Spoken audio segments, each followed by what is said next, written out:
The beautiful and only XRP army, you need to pay attention because Goldman Sachs just confirmed something. The bulls in XRP are about to be let go. A lot of amazing things are happening in the government and in the crypto business as a whole right now.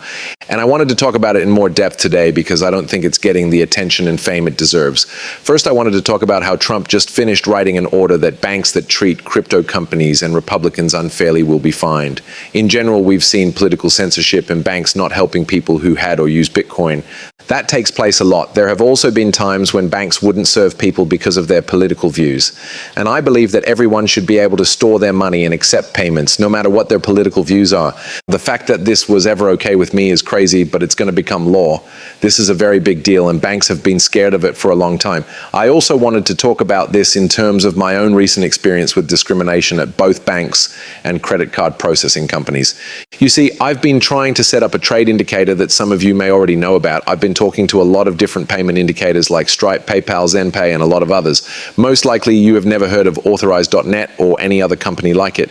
And almost all of them have told me that they can't take payments from crypto-related companies. They won't let me sell my product and take credit card payments because they don't want to work with people in the crypto business. I think this is censorship. It's unfair treatment.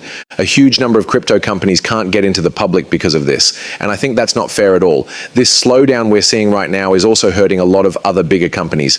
Because of this, businesses like Coinbase are building their own shopping systems so they can either sell things themselves or let other businesses use their service to accept crypto card payments. There are still problems with these things, which seems crazy to think about. In fact, this is exactly why the White House is making this order. It's not fair at all. At the end of the day, it all goes back to the banks. For the most part, banks say no to crypto clients and don't want any crypto to be a part of their business because it makes them feel threatened.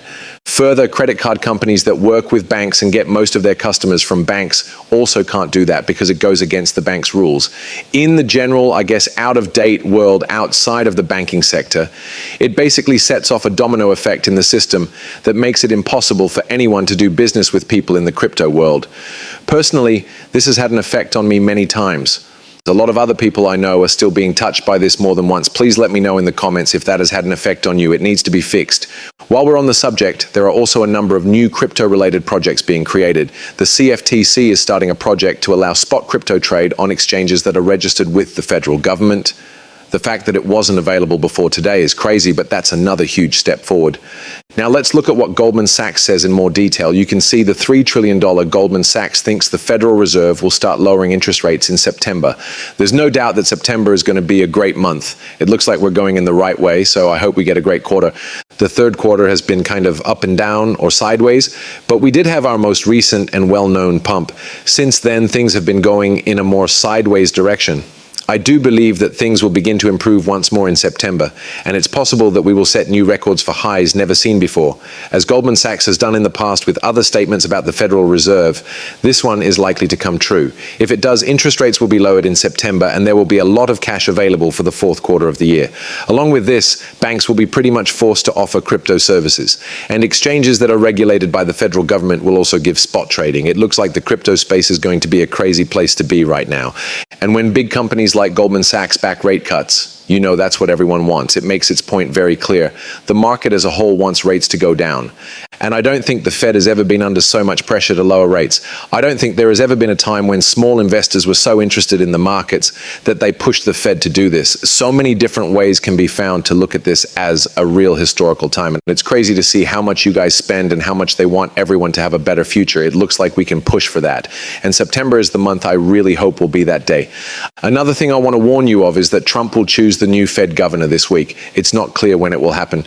Even though they haven't said anything about it yet, I think they will at any moment. That's something else. That's someone else who wants to lower interest rates. That's why I think Goldman Sachs is making this guess. That meeting in September is going to be pretty exciting. Coinbase is another person or business that I'd like to thank. PayPal is going to be added so that people in Canada can buy and sell crypto.